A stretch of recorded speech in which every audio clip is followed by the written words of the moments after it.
Megastar Chiranjeevi ఆయన రాజకీయాల గురించి ఏం మాట్లాడినా ప్రస్తుతం సంచలనమే. ఎందుకంటే ఒకప్పుడు ఆయన పార్టీ పెట్టి ఆ పార్టీని కాంగ్రెస్లో విలీనం చేసి కేంద్ర మంత్రిగా పనిచేసి ప్రస్తుతం ఇంకా కాంగ్రెస్ పార్టీకి ఆయన అఫీషియల్గా రాజీనామా చేయకుండా ఆయన కంటిన్యూ అవ్వడం, పైగా తాజాగా భారతీయ జనతా పార్టీకి సంబంధించి లేదంటే కూటమి గురించి ఆయన మాట్లాడడం, ఒక వీడియో చేయడం, సీఎం రమేష్, పంచకర్ల సందీప్ వీళ్ళిద్దరి విషయంలో కూడా ఆయన మాట్లాడి ఒక సంచలనం అయితే ఉంది ఆంధ్రప్రదేశ్ వ్యాప్తంగా.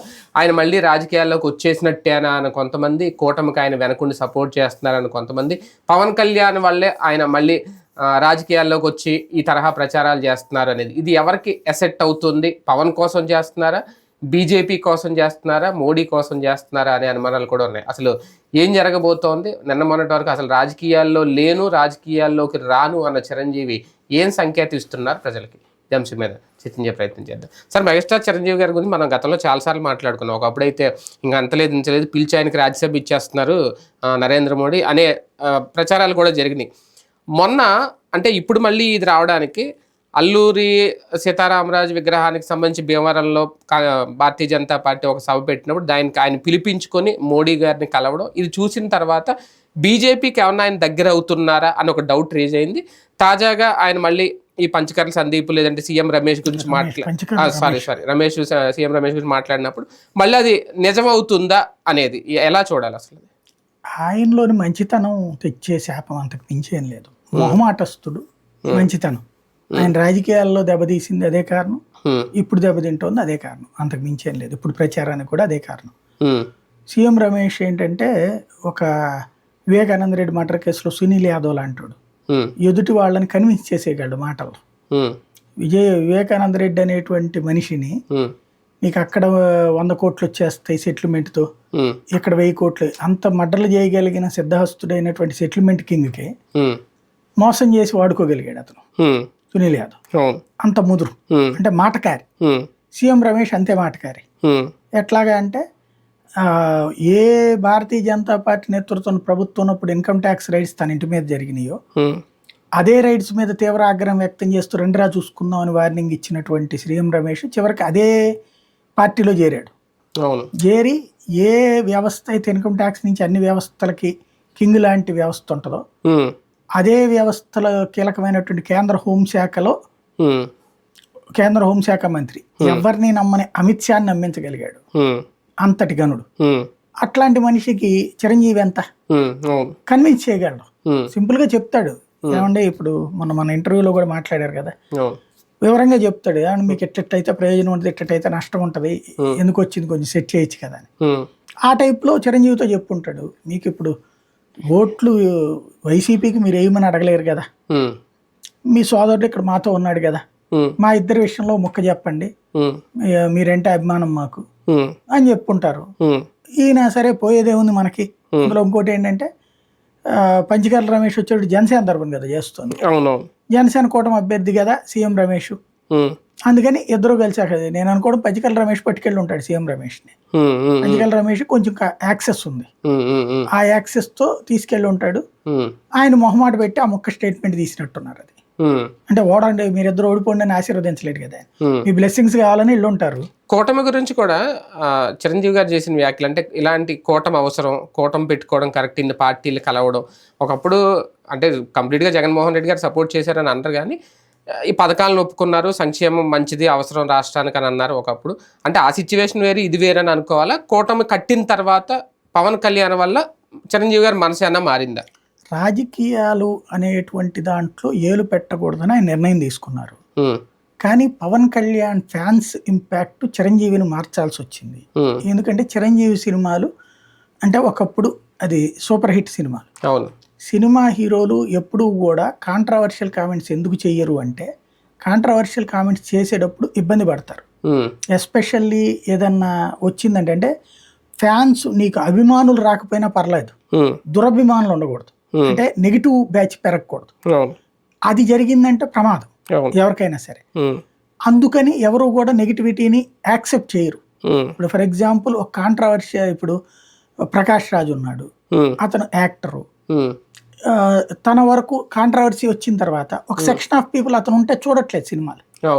అట్లాగే ఇతను ఉన్నాడు పృథ్వీరాజు, ఉమ్, పోసాని కృష్ణమురళి, ఉమ్, ఆలి, ఉమ్, రోజా ఇట్లాంటి వాళ్ళని చూస్తే వీళ్ళు వైఎస్ఆర్ కాంగ్రెస్ పార్టీలోకి వచ్చాక వీళ్ళు అటు బాలయ్య మీదనో వాళ్ళ మీద మాట్లాడక తప్పదు, అవును చిరంజీవి మీదనో పవన్ కళ్యాణ్. అవును అప్పుడు వీళ్ళు అణచివేయబడ్డారు ఆ సినిమా రంగంలో. ఉమ్, చూసాం కదా ఇది ప్రత్యక్షంగా. అవును వాళ్ళకి సంబంధించిన అవకాశాలు తగ్గిపోయి బాగా ఇబ్బంది పడ్డటువంటి పరిస్థితి చూసాం. ఉమ్, ఇప్పుడు చిరంజీవికి వచ్చేటప్పటికి ఇంకొక కాన్సెప్ట్ నడుస్తుంది. ఉమ్, ఆయన సెకండ్ ఇన్నింగ్స్ స్టార్ట్ చేశారు.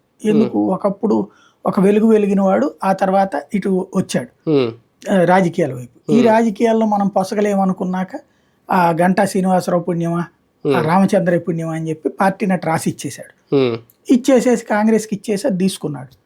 తర్వాత తను శాంతం బయటికి వెళ్ళాలనుకుంటే కాంగ్రెస్ అధినాయకత్వానికి ఒక రాజీనామా సమర్పించి, అయ్యా మీరు ఎంతవరకు నాకు ఇచ్చిన అండకి ధన్యవాదాలు, ఉమ్, మీ పార్టీ బాగుండాలని కోరుకుంటున్నాను, కానీ నాకు ఇంకా రాజకీయాలు వద్దని కోరుకుంటున్నాను ఉమ్, అని ఓ దండమైనా పెట్టచ్చు. ఉమ్, లేదా రాష్ట్రం విడదీస్తున్నటువంటి రోజునే ఉమ్, మీరు రాష్ట్రం విడదీయడం నాకు నచ్చలేదు కాబట్టి, నేను సమైక్యాంధ్రే కావాలని కోరుకున్నాను కాబట్టి, నేను సామాజిక తెలంగాణ ఆశించాను, మీరు సామాజిక తెలంగాణ ఇవ్వట్లేదు, ఆంధ్రాను మొక్కలు చేసి చెడగొడుతున్నారు కాబట్టి మీకు నేను వ్యతిరేకిస్తున్నానని చెప్పొచ్చు. ఆ మాట అనడానికి భయపడి ఆయన బహిరంగ ఉద్యమం కానీ బహిరంగ కామెంట్ కానీ చేయలే. తెలంగాణ వాళ్ళు రేపు పొద్దున ఓటేరు, ఆయన ఆస్తులు తెలంగాణలో ఉన్నాయి, ఉమ్, ఇంకా అక్కడ ధైర్యం ఎక్కడ ఉంది? ఇంకా జగన్ అక్కడ చేశాడు, అవును అవును తన పార్టీని జడగొట్టుకుంటూ పోయిందని తెలిసినా తర్వాత సరే చెప్పేసారు కూడా పోటీ చేయాలి. చేయనని చెప్పేసాడు. అక్కడ అది జగన్ చేశాడు ఆ ధైర్యం. అవును అవును సరే, ఈయన జగన్ సినిమా యాక్టర్ కాదు కదా, పోయేదేం లేదు కదా, ఆయనకేమో 2 రాష్ట్రాలు మార్కెట్ విడిపోతుంటారు ఉమ్, కాబట్టి తెలంగాణ గురించి ఒక్క నెగిటివ్ కామెంట్ కూడా చేయలేదు. అంతకుముందు సమైక్యం అన్నాడు, ఉమ్, శాంతం ఇది ఫస్ట్ సామాజిక తెలంగాణ అన్నాడు, ఉమ్,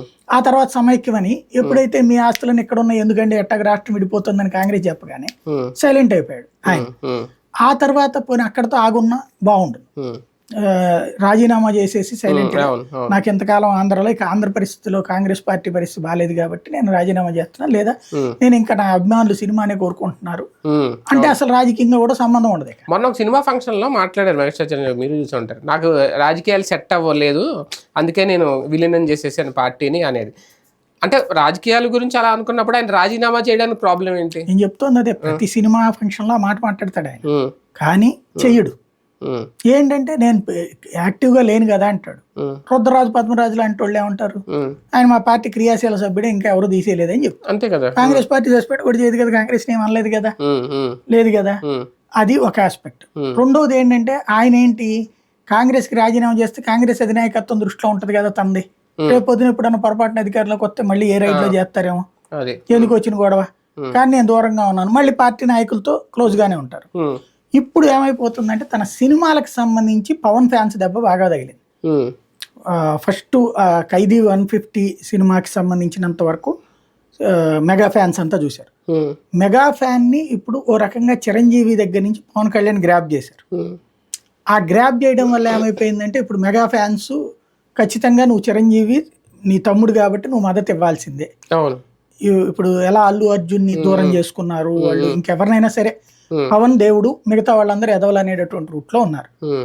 పవన్ ని అభిమానిస్తేనే వాడు కరెక్ట్ యాక్టర్ అయినా ఎవరైనా, లేకపోతే లేదు.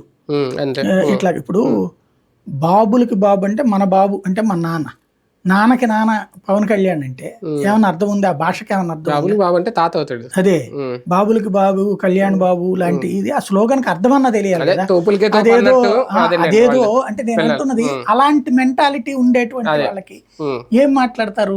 అవును చిరంజీవి సినిమాది పవన్ కళ్యాణ్ దెబ్బ కొట్టాడు రా అని వీళ్ళకి వీళ్ళు అత్యుత్సాహంతో పోస్ట్ పెట్టేసుకుంటారు, ఉమ్, వెళ్ళొద్దు. ఉమ్, తర్వాత చూడండి చిరంజీవి సినిమాలు, సైరా ఒకటి అనుకుంటా సక్సెస్ అయింది, ఉమ్, అది కూడా యావరేజ్, ఉమ్, మిగతా ఫెయిల్యూరే కదా. ఉమ్, అప్పటి నుంచి చిరంజీవికి ఈ పవన్ కళ్యాణ్ ఫ్యాన్స్ అంటే ఒకప్పుడు మెగా ఫ్యాన్సే పవన్ ఫ్యాన్స్, అవును చివరికి పవన్ ఫ్యాన్స్ మెగా ఫ్యాన్స్గా మిగలాల్సి వచ్చింది. ఉమ్, అప్పటి నుంచి మళ్ళీ ఈయన పవన్ కళ్యాణ్ని ఊరడించే కార్యక్రమం చేస్తున్నారు. ఉమ్, అప్పటిదాకా తన శక్తిగా తన ఇష్ట ప్రకారమే నిర్ణయాలు తీసుకున్నారు. ఇది 3 రాజధానులని ఒప్పుకున్నారు, అవును అవును అదే సంక్షేమ అవును పథకాలను ఒప్పుకున్నారు. అవును. అదేదో జగన్ కి భయపడిపోయి చేస్తాడే ఏంటి చిరంజీవి, అంత సీన్ ఏం లేదు. అప్పుడైతే ఇంకెంత ఆయన వైసీపీలో చేరిపోతున్నారని ప్రచారం కూడా జరిగింది. ప్రచారాల సంగతి పక్కన పెడదాం, బేసిక్ గా ఆయన స్థాయికి అవును ఆ ముక్కలు ఏది ఇప్పుడు నేను పవన్ కళ్యాణ్ అన్నట్టు ఉమ్, ఉమ్. ఇట్లా అనిపించారంటే చిరంజీవిని ఎవడన్నా అనిపించే మగాడు ఉన్నాడా? అనిపించామంటే అంటారే ఏంటి ఆయన? ఇలా ఆయన అనండి అంత అంటే పనికి మాలినోడి కింద ఆయన ఎందుకు అలా చిత్రీకరించాలి? అనుకుంటే మరి ఇప్పుడు కూటమి గురించి కూడా అనిపిస్తున్నారా? మరి అదే కదా అదే డౌటే కదా మరి. అంటున్నది. ఉమ్, ఆయన మొహమాటం కొద్దీ ఏది ఇష్యూస్ చెప్పారు, సార్ ఇది చూడండి అని, బాగుంది అన్నాడు, ఆయన అభిప్రాయం ఆయన చెప్పాడు. కానీ ఆ అభిప్రాయం చెప్పినప్పటి నుంచి ఆయన టార్గెట్ చేసింది బయటోళ్ళు కాదు, మెగా ఫ్యాన్స్. దాంతో విరక్తి చెందిన ఆయన శాంతం సైలెంట్ అయిపోయాడు. అయిపోయిన తర్వాత ఇప్పుడు ఏమైంది, ఇక ఎలక్షన్ దగ్గరకు వచ్చేస్తుంది. ఇప్పుడు గనక ఈ ముక్క చెప్పబోతే ఇప్పుడు మళ్ళీ 2-3 సినిమాలు ఉన్నాయి చేతులు, ఆయన అడుగుపోతున్నాయి. అవి రేపు పొద్దున్న చూడాలంటే ఇక్కడ పవన్ కళ్యాణ్ ఫ్యాన్స్ ని ఆయన ఓరడించాలి. అందుకోసం పవన్ కళ్యాణ్కి మొన్న ఒక 5 కోట్లు ఇవ్వడం అంతవరకు నడిచింది. పవన్ కళ్యాణ్ కూడా ఆశీర్వాచం తీసుకోవడం, తద్వారా మెగా ఫ్యాన్స్ అంతా ఒకటే. మొన్నటిదాకా ఎట్టండి చిరంజీవి అన్న దగ్గర నుంచి మెగా ఫ్యాన్స్ అంతా ఒకటే. ఇప్పుడు సరిగ్గా చెప్పాలంటే ఎన్టీఆర్ మంచోడు, ఎన్టీఆర్ చెడ్డోడు, మళ్ళీ ఇప్పుడు ఎన్టీఆర్ మంచోడు ఎట్లాగో అట్లాగే ఇప్పుడు చిరంజీవి తను చెడ్డవాడిగా నిరూపితం కాదలుచుకోలేదు. మంచివాడిగా ఉండాలంటే పవన్ ఫ్యాన్స్ చేత మంచోడు అనిపించుకోవాలి. ఆ రోజుల్లో అంతా ఇవాళన్న ఈ మెగా ఫ్యాన్స్ వాళ్ళ నాన్నలు అమ్మలు చిరంజీవి ఫ్యాన్స్. ఇప్పుడు వాళ్ళ పిల్లల్ని కంట్రోల్ చేయలేకపోతున్నారు చివరికి. అందుకని ఆ పిల్లల దెబ్బకి తట్టుకోలేక ఆయన తన వైఖరి మార్చుకుని ఇట్లా చెప్పాల్సి వచ్చింది. పవన్ కళ్యాణ్ ఇందులో ఉన్నాడు కాబట్టి ఈ కూటమి కరెక్ట్ అని చెప్పుకోవాల్సి వచ్చింది. పొలిటికల్ సెకండ్ ఇన్నింగ్స్ ఏమన్నా స్టార్ట్ చేసే ఆలోచన ఉందా అసలు చిరంజీవి? లేదండి, ఇంకేం ఉండదు. చెప్తున్నాను కదా, ప్రతి ఒక్కరితో మంచివాడు అనిపించుకోవాలనుకుంటున్నాడు ఆయన. ఇప్పుడు ఈ వయసులో ఇంకా నాకెందుకు అనుకుంటున్నాడు. ఇప్పుడు ఇదేంటంటే ఇందులో ఒక లాజిక్ చూశాడు. వైసీపీ అభిమానులు ఎవరు తిట్టరు ఆయన్ని ఈ విషయంలో. ఇప్పుడు నేను సజ్జల రామకృష్ణారెడ్డి అంది కూడా చిరంజీవిలో వచ్చినా ఎవరు వచ్చినా సింగల్ గా వెళ్తాం మేము అన్నాడు. అంతేగాని చిరంజీవి అట్టంటోడు ఇట్టంటోడు తిట్టలేదు కదా. దానికే తట్టుకోలేకపోయాడు పవన్ కళ్యాణ్ పాయింట్. అంతేగాని ఒక్కళ్ళని నిందించాల చిరంజీవి. ఎవరిని నిందించకుండా రాజకీయం చేద్దాం అందరినీ. ఇప్పుడు జగన్ మీద ఆయనకి ఏంది అపారమైన ప్రేమ ఏమైనా ఉంటుందా ఏంటి? జగన్కి బేసిక్ గా ఏంటంటే ఒక ముఖ్యమంత్రిని సినిమా ఇండస్ట్రీ పట్టించుకోకపోవడం అనేటువంటిది కరెక్ట్ కాదని ఆయనకు అనిపించింది. ఎందుకు సినీ పెద్ద సినిమాలకు సంబంధించి ఓ దాసనారాయణ తర్వాత ఆ ప్లేస్ ఆక్యుపై చేయడం ఇంతవరకు ఎవరికి కుదరలేదు. చిరంజీవి జోక్యం చేసుకోకపోతే సెట్ అయ్యేది అది, అంతే కదా. ఎక్స్ట్రా షో గానీ అలాంటి పెద్దరిక పాత్ర పోషించాలి. 2 రాష్ట్రాల్లో ముఖ్యమంత్రులతో ఆయనే కదా మాట్లాడింది పెద్దరికంగా, వేరే వాళ్ళు ఎవరు కాదు కదా. అట్లాంటి పాత్ర చేస్తున్నటువంటి దశలో రాజకీయాల్లోకి ఎందుకు వెళ్ళాలనుకుంటాడు ఆయన? ఇంకా సినీ పెద్దగా ఒకటి, తన కుటుంబ పెద్దగా తనకు తమ్ముడు పోటీ చేస్తున్న కూటమి గెలవాలని కోరుకోవడంలో తప్పేం లేదు. ఎవరిని ద్వేషించలేదు కదా వైఎస్ఆర్ కాంగ్రెస్ పార్టీ. రాక్షస ప్రభుత్వం దాన్ని దించు లాంటి స్టేట్మెంట్ ఏమీ ఇవ్వలేదు కదా. ఇట్లాగా నాకు సోదరులు లాంటి వాళ్ళు వీళ్ళిద్దరు పంచకాల రమేష్ సీఎం రమేష్ వాళ్ళిద్దరికి ఓటేయండి అని చెప్పాడు. అందులో తప్పేం లేదు. భారతీయ జనతా పార్టీ ఏమన్నా స్నేహాస్తం అందిస్తుందా చిరంజీవి? అసలు అన్ని ఆలోచించద్దండి, అంత సీన్ ఏం లేదు. బీజేపీ వాళ్ళు అదేం పెట్టుకోరు. ఒక పక్కన పవన్ కళ్యాణ్ పెట్టుకుని ఇంకో పక్కన చిరంజీవి దగ్గరికి లాక్కుని ఎప్పుడు అవసరం. ఇంత ముందు అది ట్రై చేసింది. పవన్ కళ్యాణ్ తెలుగుదేశం క్రంచెస్ లో ఉన్నాడని తెలిసాక జూనియర్ ఎన్టీఆర్ ని ఈయన్ని ట్రై చేసింది. చేస్తే వీళ్ళు అంత ఇంట్రెస్టెడ్ గా లేరు, రాజకీయాలకు రాదలుచుకోలేదు. జూనియర్ ఎన్టీఆర్ ఈయన రీ ఎంట్రీ చేయదలుచుకోలేదు కాబట్టి వదిలేశారు వాళ్ళు. అంటే సినీ గ్లామర్ కోసం ఏమన్నా ఆలోచిస్తున్నారేమో అని. Cine glamour already Pawan Kalyan ఇంకో కొత్త గ్లామర్ ఎందుకు అంటే అవుట్డేటెడ్ కదా. ఇప్పుడు చిరంజీవి సినిమాలకి పవన్ కళ్యాణ్ సినిమాకి తేడా లేదు. ఇప్పుడు ఇదివరకు ఒకప్పుడు చిరంజీవి సినిమాలు చూసిన గంటితో పవన్ కళ్యాణ్ సినిమాలు నార్మల్. పవన్ కళ్యాణ్ యాక్టివ్ గా అయినప్పటి నుంచి చిరంజీవి సినిమాల్లో ఏది సక్సెస్ ఉన్నాయి కరెక్ట్ గా చెప్పాలంటే వీటితో కంపేర్ చేసుకున్నాం. కూటమి తరపు నుంచి రోడ్డు మీదకి వచ్చి వాహనం ఎక్కి ప్రచారం చేసే కంటే ఇదొక కొత్త రకం ప్రచారం ఏమన్నా చేస్తున్నారా? లేదా ఆయన నాకు తెలిసి క్రిందసారి కూడా వాళ్ళని వీళ్ళని గెలిపించమని అడిగినట్టున్నారు ఆయన.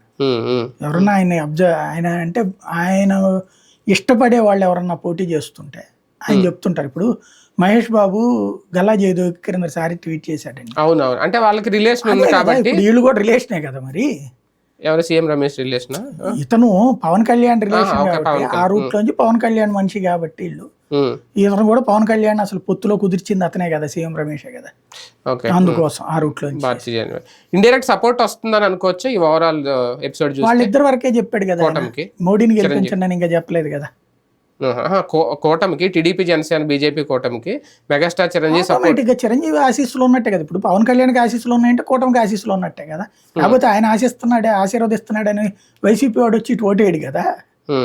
ఆశీర్వచనాలు వైసీపీకి ఓటు వేయొద్దనే కదా అర్థం. అదేనండి, వైసీపీ వాడు వచ్చి ఓటేయడు కదా అంటున్నా. ఆయన చెప్పాడని ఓటేసేవాడు ఎవడు చెప్పండి ఇప్పుడు నాకు తెలియ అడుగుతా. ఏమో ఉంటారేమో, మెగా అభిమానులు ఉండొచ్చు కదా. మెగా అభిమానులు ఎట్లాగో పవన్ కళ్యాణ్ వైపు ఉంటారు కదా, యాంటీ జగనే ఉంటారు కదా. ఉమ్, ఇంకా కొత్తగా ఆయన చెప్పాడని మారేది ఎవరు అంటున్నా. అదే కదా. ఆ రోజులు ఎప్పుడూ పోయినాయి. రైట్, చూద్దాం చిరంజీవి వల్ల నిజంగా రాజకీయాల్లో అంత మార్పు వస్తుంది ఆంధ్రప్రదేశ్లో. ఆయన సపోర్ట్ చేస్తున్నారు, ఇద్దరు అభ్యర్థులను గెలిపించమని అయితే అడిగారు. కూటమి కూడా సపోర్ట్ చేస్తున్నారు. అది ఎంతవరకు మంచి అసెట్ అవుతుంది, కూటమికి మంచి ప్రయోజనం తెచ్చిపెడుతుంది చూద్దాం.